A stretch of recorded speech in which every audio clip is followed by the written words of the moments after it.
Hello, and welcome to the Federal Railroad Administration's Rail Program Delivery video series. I'm Anthony Thomas, and I'm pleased to introduce Moshe Adams, a grants management specialist with the FRA. Hello, everyone. In this video, you'll learn about the process of closing out FRA grants. We will walk you through all of the elements of grant closeout, including important timelines, forms, and procedures. Let's get started. Standard grant closeout is the process of formally ending a grant agreement between the FRA and the grantee. The grant closeout process is required by the Code of Federal Regulations, 2 CFR 200.343. The Grants Oversight and New Efficiency, or GON Act, sets forth requirements for closing out all expired grants in order to save taxpayer money. This is one reason why grant closeout is important. Expired grants must be reported. Grant closeout prevents completed grants from expiring. Through the standard grant closeout process, FRA ensures that all activities in the grant statement of work are completed, the grantee has complied with all administrative requirements, that the key performance measures have been met, and that all expected public benefits have been achieved.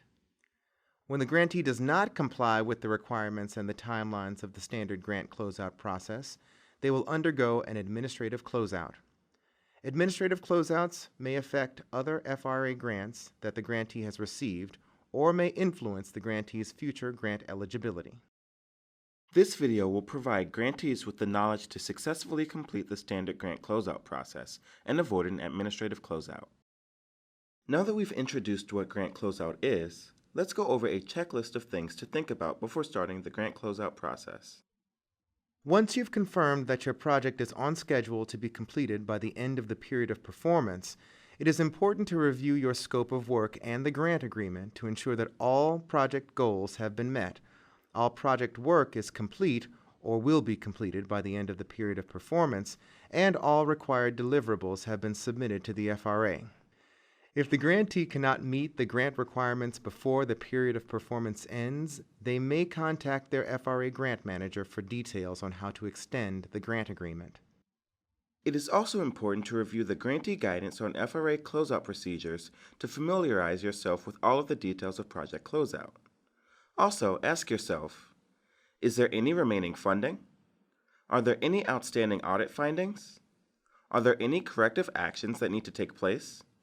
These are all things that can cause delays in the grant closeout process, so they should be addressed before beginning closeout. Keep in mind that your FRA grant manager and regional manager are there to help. If you need assistance with anything during the grant closeout process, be sure to reach out to them. Now that we've reviewed the PreCloseout checklist, let's go over the grant closeout process. Grant closeout occurs at the end of an awards period of performance or whenever the project is completed, whichever is earlier. 90 days before the end of the period of performance, your FRA grant manager will send you an initial closeout reminder email.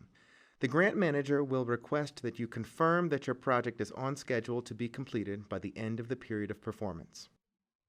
It is important that you reply to your grant manager immediately upon receipt of this email. If the project is on schedule to be completed within 90 days, the grant manager can help begin the closeout process. If you'll need more time to complete the project, let your grant manager know as soon as possible. They may be able to help you extend your grant agreement. At the close of the period of performance, your grant manager will contact you again, informing you that the period of performance has ended and that FRA must receive all closeout documents from you no later than 90 days after the end of the period of performance. At this point, the 90-day liquidation period begins on your FRA grant. During this period, all grant balances must be liquidated and all reimbursement requests must be submitted. The liquidation period ends with the grant closeout date. By this date, all remaining grant funds must be liquidated. In other words, all contractor and subcontractor invoices should be paid and final reimbursement reports submitted to the FRA. This is also the last day to submit all required closeout documentation. Now, we'll walk you through the required closeout documentation. These include the final property accounting, the final reimbursement request, the final federal financial report, the final progress report, and the final performance report. These requirements must occur and be documented by the closeout date. Note that these requirements are not met until FRA approves all closeout documentation. Final property accounting. The grantee must account for all real or personal property acquired with federal funds or received from the federal government. Among others, the final property accounting must include the property location, a summary of conditions on the property title, the current market value of real property, the original acquisition cost of the property, and a description of property usage. Final reimbursement request. The final reimbursement request is used to reimburse the remaining costs incurred up to the end of the period of performance. Grantees will use the Request for Advance or Reimbursement Form, SF-270, to submit the request. If the grantee submits a final reimbursement request and doesn't receive a final reimbursement within 80 days of the period of performance end date, the grantee should notify the grant manager as soon as possible. Final Federal Financial Report. This report provides a summary of the total expenditure under the grant. Grantees should submit the final federal financial report using Form SF-425 after all reimbursements requested in the final reimbursement request have been received and approved. Be sure to leave yourself enough time to complete the final federal financial report by submitting your final reimbursement request as soon as you are able. Final Progress Report. The Final Progress Report details activities and deliverables from the end of the previous quarter to the period of performance end date. It should include budgetary data, like non-federal contributions, that match the data reported in e-invoicing and on the final federal financial report. Final Performance Report. The Final Performance Report allows FRA to assess the grantee's project against the requirements outlined in the Notice of Grant Award. It should include the project's objectives, project outputs, project outcomes and public benefits, performance measures, lessons learned, information on maximizing the investment, a budget narrative and final budget, and grantee feedback for the FRA. Remember, all project costs must be incurred before the period of performance end date. Reimbursements may be filed after the period of performance, as long as their corresponding costs were incurred before the end of the period of performance. ARA and Tiger grants may require additional performance reporting. For example, Tiger grant recipients must report on how the project is performing based on a set of performance measures 3 to 5 years after project completion. Be sure to note the cancellation date of the funding in order to stay in compliance with your ARA and Tiger grant agreements. Here are a few helpful tips for you to consider in grant closeout. Be sure to submit all deliverables in a timely manner.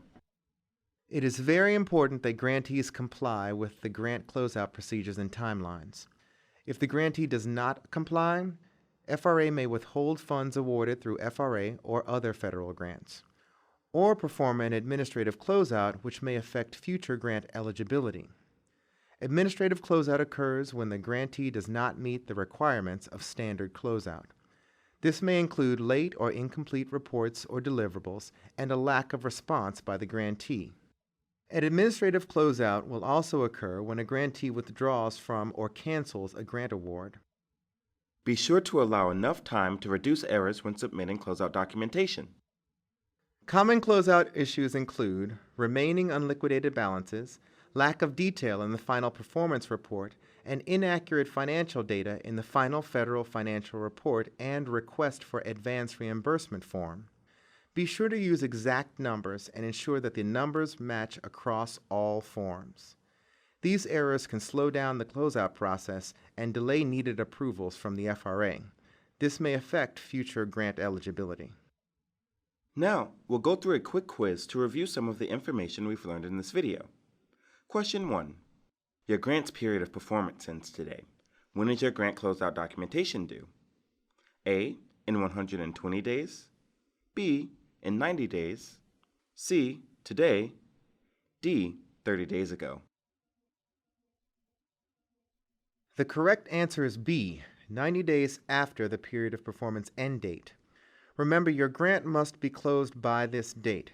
If your project won't be completed by the end of the period of performance, contact your FRA grant manager to discuss a grant extension. Question 2. True or false?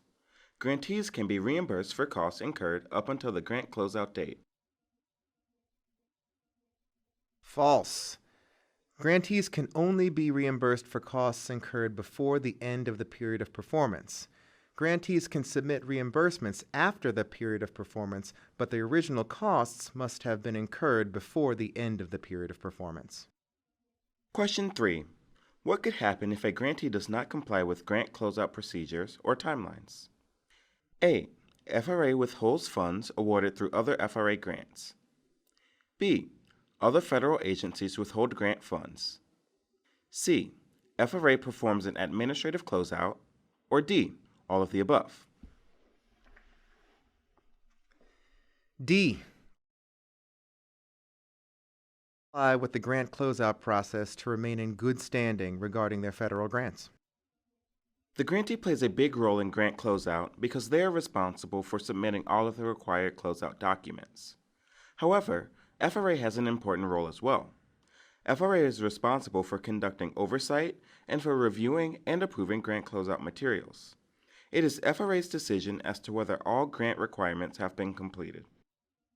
The FRA supports passenger and freight railroading by providing grants and loans to develop safety improvements, relieve congestion, and encourage the expansion and upgrade of passenger and freight rail infrastructure and services. The grant closeout requirements are necessary to allow the FRA to work collaboratively with grantees. For more information about grant closeout, contact your FRA grant manager and visit the following web pages. Thank you.